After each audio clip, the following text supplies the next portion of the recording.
मामूली एक होनी चाहिए। कुछ बच्चे बता रहे हैं कि कहीं ओके करके दे दिया जा रहा है, कुछ लोग बता रहे हैं डाउटफुल कर दिया जा रहा है, कुछ जगह तो ऐसी भी खबरें आई कि सर हमको डॉक्यूमेंट वेरिफिकेशन नहीं करने दिया गया। हालांकि अब ये बच्चे बता रहे हैं, सच्चाई तो ग्राउंड लेवल पे क्या है वो तो आप जानते हैं और बच्चे भी जानते हैं। लेकिन मेरा ये सवाल है कि जब भारत के अन्य राज्यों में भी 82 को मान्य रखा जाए, जैसे मध्य प्रदेश है वहां भी इसे मान्य रखा गया, अन्य राज्य भी है जहां इनको माना गया, वेस्ट बंगाल में 82 में माना है, छोड़िए ना वेस्ट बंगाल छोड़िए, बिहार में TRE 1 में मुझे बताइए हजार लोग ज्वाइन किए 82 के ऊपर में, किए होंगे कि नहीं किए होंगे? TRE 2 के अंदर में लोग ज्वाइन किए, TRE 3 में अब ये कहां से वो नया आ गया, छठा चरण में ज्वाइन किए। मेरा ये सवाल है कि बताइए कि बच्चा कितने मेहनत से कितनी जतन से परीक्षा की तैयारी करता है, इतना टफ कंपटीशन, इतना हाई कट ऑफ लेकर पार करता है, 101 नंबर मैथ में लाया है, पार करता है, और उसके बाद क्या होता है साहब, उसके बाद उसके सपनों पर पानी फिरने लगता है, रात की नींद हराम हो गई है। बच्चों को जाके पूछिए कि रात की नींद हराम, भाई क्यों ना हो, किसी के लिए जीवन मरण का सवाल नौकरी होता है, बच्चे कितनी मेहनत से कितनी तपस्या से इस नौकरी की तैयारी करते हैं। आप बोल देते कि 82 पे नहीं होगा, आप 1 साल पहले नोटिस निकाल देते तो बच्चा दोबारा सीटेट दे दिया होता, दोबारा दे देता, देने का मौका मिलता ना उसको। आज आप कह रहे हैं कि हम नहीं लेंगे, ऐसे फोन कर रहे हैं जो जनवरी वाले किए लेकिन डर से तैयार है, आपके सामने प्रार्थना कर रहे हैं, आपके सामने याचना कर रहे हैं, संवैधानिक तरीकों से आपके सामने बात रख रहे हैं, इनकी बात सुन लिया जाए और इनकी समस्या का समाधान कर दिया जाए। कितनी लोगों की रात की नींद हराम है आप नहीं समझ सकते, इतने सारे बच्चे परेशान हैं, परेशान ही परेशान। इतना लोग हमको फोन कर रहा है, सर वीडियो बनाइए, इतना लोग फोन कर रहा है आपको। मैंने सोचा अपने चैनल पे क्या बनाया, आपके चैनल पे कई बार बोल चुका हूं और भी जगह बोल चुका हूं, मेरी ये मांग है कि भैया आगे से आपको जो बदलना है बदल दीजिएगा, फिर सीटेट आएगा, TRE वाले परेशान हो जाएंगे। तो मेरा ये कहना है कि अभी जो चल रही प्रक्रिया उसमें दिल बड़ा कर दीजिए। ये बिहार के छात्र हैं, ये अपने बच्चे हैं, और आखिर सरकार इतनी नौकरियों की बहाली क्यों निकाल रही है? इनका कल्याण ही करने के लिए निकाल रही है। अच्छा, उस नौकरी से वो एक पात्रता परीक्षा है, जब बच्चा 82 लाया था आधा नंबर के लिए, उसको आप छाट दे रहे हैं, बताइए। थोड़ा सा दिल बड़ा कर देना चाहिए। और मेरा हाथ जोड़कर निवेदन है कि भाई इनकी सुनिए, और 82 नंबर वालों को मेंटल स्ट्रेस जितना है ना, वो एक नोटिसवा आ जाएगा तो सब बच्चा का टेंशन रिलीफ हो जाएगा। हम बस निवेदन कर सकते हैं छात्रों की तरफ से, पूरे बिहार के छात्र हम आपके साथ हैं, और हम आपसे कहना चाहते हैं कि हम मांग करते हैं, निवेदन करते हैं कि भाई इनकी बात को सुन लिया जाए और इनके साथ समस्या का इनकी समाधान कर दिया जाए। सर एक समस्या है जो आवेदन करने वाले हैं तैयारी में जुट गए हैं, उनको ये है कि मार्च में दे दे कि फरवरी में दे दे या अप्रैल में दे दे, जुनून बना के पढ़ रहे हैं, लेकिन जब 82 देख रहे हैं तो सोच रहे हैं मैं आप जानते हैं इस बात को, आप जानते हैं कि बिहार के अंदर में सबसे बड़ा ऑफलाइन या ऑनलाइन के बाद सबसे ज्यादा लाखों की संख्या में बच्चे हमारे पास पढ़ते हैं।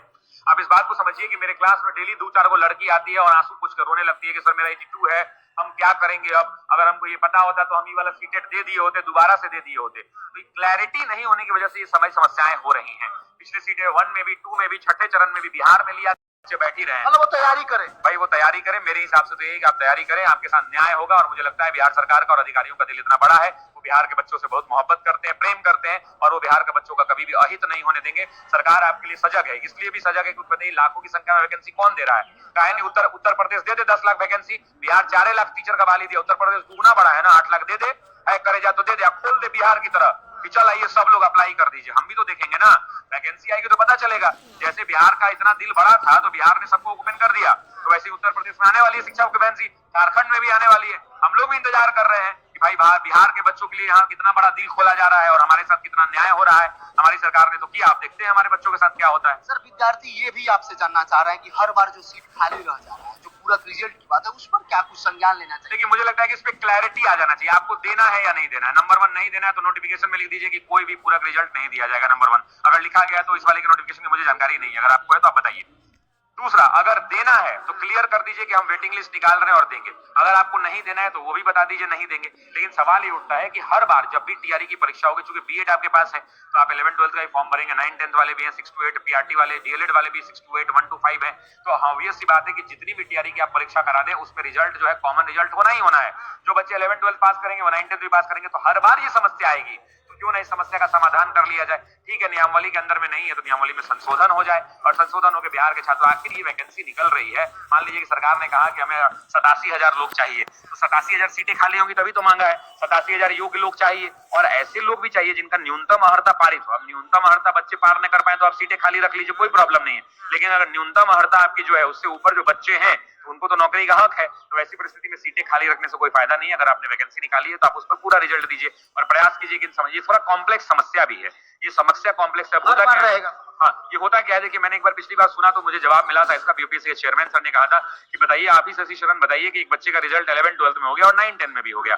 अब आप कहते हैं कि सर 11-12 को ज्वाइनिंग करा दीजिए, 9-10 पर दूसरे लोगों को दे दीजिए, तो हम होते कौन है? मान लीजिए कि आप पटना के रहने वाले हैं, आपका 11-12 में रिजल्ट हो गया, पोस्टिंग हो गया मधेपुरा, मधेपुरा आप काउंसलिंग करा लिए, तो आप बोलेंगे रुकिए हम देखते हैं। 9-10 का हुआ रिजल्ट, 9-10 में फतुआ पोस्टिंग मिल गया। अब आपका घर पटना है तो आप क्या करिएगा, 11-12 छोड़ दीजिएगा, फतुआ चले जाएगा। तो यही आयोग के लिए भी चिंता का विषय, शिक्षा विभाग भी यहाँ परेशान हो जाता है कि हम लोगों के मूल अधिकार को कैसे छीन सकते हैं, उनको अधिकार है चुनने का आपस में। तो ये समस्या आगे वहां फंसती है, लेकिन हर समस्या का समाधान हो सकता है, और नहीं भी है तो क्लैरिटी आनी चाहिए कि हाँ नहीं देना है। लेकिन मेरी ये मांग है कि भाई अब जो आगे हो, लेकिन अभी तक कम से कम दे दिया जाए। TRE 1 में दिया गया तो यहाँ भी विचार कर लिया जाए, दिल बड़ा करिए, ये बिहार के बच्चे हैं, मोहब्बत करते हैं सबसे। सर 4 के लिए क्या कहिएगा, क्या कुछ अभी विश्वविद्यालय 4 के लिए अभी देखिए बहुत सिंपल सी बात है कि 4 के लिए अपने रिवीजन पर आप फोकस कर लें, टॉपिक वाइज रिवीजन करें, टॉपिक वाइज घटना चक्र की किताब से क्वेश्चन प्रैक्टिस करें, खूब सारे प्रीवियस ईयर क्वेश्चंस को टॉपिक वाइज लगाएं। लेकिन मेरा ये कहना है कि 10 topic in a day make a selection day.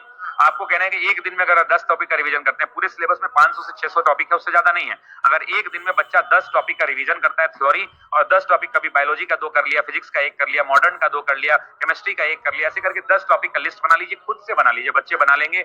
10 topic का आप प्रैक्टिस करिए, थ्योरी पढ़ लीजिए अपने कॉपी से, जिस भी टीचर से पढ़ा है आपको शानदार पढ़ाया उस शिक्षक ने, आप उनसे रिवीजन कर लीजिए। और रिवीजन करने के बाद आप टॉपिक वाइज MCQ क्वेश्चन लगा दीजिए, ज्यादा कुछ करने की जरूरत नहीं है। जब आप MCQ क्वेश्चन को बनाएंगे, वो क्वेश्चन सॉल्व हो जाएंगे, तो आपका कॉन्फिडेंस हमेशा से बढ़ जाएगा। और आप जानते हैं कि आधी लड़ाई तो कॉन्फिडेंस से जीत ली जाती है। हाँ, ये वैकेंसी बिहार की अंतिम शिक्षक बहाली की सबसे बड़ी वैकेंसी में से एक। आप झोंक दीजिए, सुबह शाम एक कर दीजिए, शादी ब्याह त्याग दीजिए, होली दशहरा दिवाली जो अभी होली आने वाला है उसको त्यागिए, और चुपचाप पढ़ाई पर फोकस रखिए। माँ बाप का